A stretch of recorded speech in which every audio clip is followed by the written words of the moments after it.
Would you like to 10x your productivity and stop feeling so overworked and overwhelmed? Welcome to the Extreme Productivity Podcast with New York Times bestselling author and Inc. 500 entrepreneur, Kevin Kruse. Hey there, everybody. Kevin Kruse here, and I'm sharing the surprising things ultra-productive people do differently based on my original survey research of thousands of working professionals and on my interviews with over 200 super high achievers. Now, in the last episode, I shared the 9-step cure for procrastination, and today I'm going to talk about how President Bush read 95 books a year and how his productivity secret will enable you to leave work at a decent hour and enjoy your personal time stress-free. First, remember, you can get the Quick Start Action Plan that includes the one-page tool that millionaires use to schedule their day just by sending a text message. Send the word ACHIEVE, A-C-H-I-E-V-E, ACHIEVE, to the number 44222, or go to the website productivity-podcast.com. So, have you ever wondered how the world's most important people always seem so calm, stress-free, so fully present in the moment? In other words, they are completely the opposite of who I used to be when I was starting and running companies, back when I was young and dumb in my 20s. I mean, things got so bad. I mean, business was going well, but at a tremendous cost. I didn't know how to be productive. I would literally be jogging down the hallway, the hallways in my own building, racing back to my office to jump on a call that had just come in or to make the next meeting. I mean, that's how tight the schedule was. I was physically jogging through my own office. I can really visually distinctly remember so many times when I would be driving to work or driving back from work or into the office, and I would have a sandwich in one hand and my mobile phone in the other, and I'm steering with my knees. Not a good idea. Children, do not try this at home. I used to go around and, my constant state, I always tell people, I was fatigued, I was frazzled, I was so frustrated, I was totally effed, the 3 Fs. And worst of all, and I bet you can relate, a lot of you out there can relate, I was on this emotional yo-yo between guilt and stress. If I was working late in the office, I felt guilty that I wasn't home with my family. But then Sunday, when I'm sitting on the floor with my, toddler stacking blocks for hour after hour, I'm jumping out of my skin inside, stressing out that endless to-do list. I got so much to do, and here I am stacking blocks for 2 hours this morning. Guilt or stress or guilt. And yet so many of the super high achievers around me didn't have that going on at all. I started to talk to them, investigate, how do you have time to train for a marathon, to go golfing every weekend, to be reading books all the time, to sit across from me, at a lunch meeting and be completely focused and mindful of me and the restaurant and the food and not even worrying about, your smartphone or text messages or what was going on back in the office. And this is an interesting story that caught my eye and has stayed with me. Back in 2008, Karl Rove, that Republican political strategist, he wrote an article for the Wall Street Journal. And, Rove had been working for President George W. Bush. And in this article, Rove talks about a little competition between him and the president. So this is what Rove described. He says, it all started on New Year's Eve in 2005. President Bush asked what my New Year's resolutions were. I told him that as a regular reader who'd gotten out of the habit, my goal was to read a book a week in 2006. 3 days later, we were in the Oval Office. He fixed me in his sights and said, I'm on my second. Where are you? Mr. Bush had turned my resolution into a contest. And the outcome of the bet?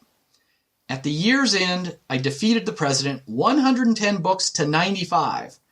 My trophy looked suspiciously like those given out at a junior bowling final. The president lamely insisted he had lost because he'd been busy as the leader of the free world. Now, this article blew my mind. The leader of the free world, the president of the United States, has time to read 95 books in 1 year. And Karl Rove, a very powerful, important man in his own right, he read 110 books in 1 year. I was totally blown away. I mean, the president of the United States, imagine what his calendar must look like. How many meetings are scheduled? How much time is needed to ponder all the decisions, that have to be made? That at the end of every day, there's still more foreign leaders to call back and to influence, more CIA briefings, to read, more campaign contributors to call and suck up to, or, more wounded veterans to write letters to, voters to rally. There's so much to do, and there's a ticking time clock. Presidents must feel tremendous pressure. In their first term, they've only got 4 years to deliver some goods. Otherwise, there won't be a second term. And then in their second term, they've only got 4 more years to leave a legacy. How will history remember them? So their minutes count, and yet they're reading 100 books a year. How can this be? Well, I didn't talk to President Bush. He didn't return my email. I did try. But I'm sure he valued reading 2 books a week because, to him it was important. It was a way to relieve stress or to get smarter or to just have some fun. He knew that learning and recharging his batteries, was an important task. This is what all the Olympic athletes told me that I interviewed for the book. They said very often the thing they can do to get closer to winning a gold medal is to take a nap. They didn't really talk about it as napping or sleeping or being lazy. It was called recovery. So, in short, President Bush had clearly defined what he valued in his life, and he allocated his time accordingly. He didn't respond to endless calls for attention, the endless to-do list. He figured out what was important. He knew that life was a marathon, not a sprint, and he just allocated for the long haul. A life-changing quote from the book High Output Management from Andy Grove, who was the founder and former CEO of Intel, High Output Management. And he talks about he goes home at a reasonable hour, like 6:30 every single day. Doesn't matter what's on the to-do list, doesn't matter the crises of the day. He said basically he goes home when he's ready to go home, not when he's done, because he's never done. He says there will always be more to do and more than can be done. And when you really, it's simple words, but when you really let that sink in, when you realize you're never going to catch up, there will always be more things you could do. It just changes the way you think about your time. When I was running around totally effed, I had a belief system that the next item on my to-do list was more important than other items in my life, like my health, my marriage, my kids, helping other people. Now, I didn't have this consciously in my mind. It was subconscious, but you can't argue with it because you looked at how I spent my time. I spent 100 hours a week desperately working to grow my business because of my passion, to make money and to achieve financial independence, to be an entrepreneur. I probably gave, 10 hours a week to my family. And in those 10 hours, how present was I when I was constantly thinking about work? Physically, how much energy did I have to have fun with my kids or to connect, with my wife when I was just totally exhausted and wanted to sleep? I'm sure from their perspective, it was like hanging around with a zombie, me shuffling through the hallways and kind of groaning and drooling as they tried to tell me about their day or whatever it was. I didn't have it all right because I just always felt I could solve the problems. There's a crisis I could fix. There's another thing I could do. I didn't set limits.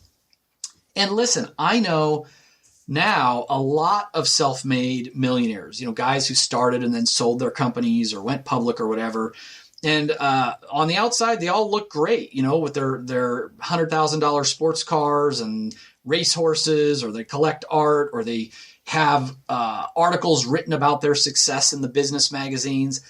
But I know a lot of those guys who have completely messed it up.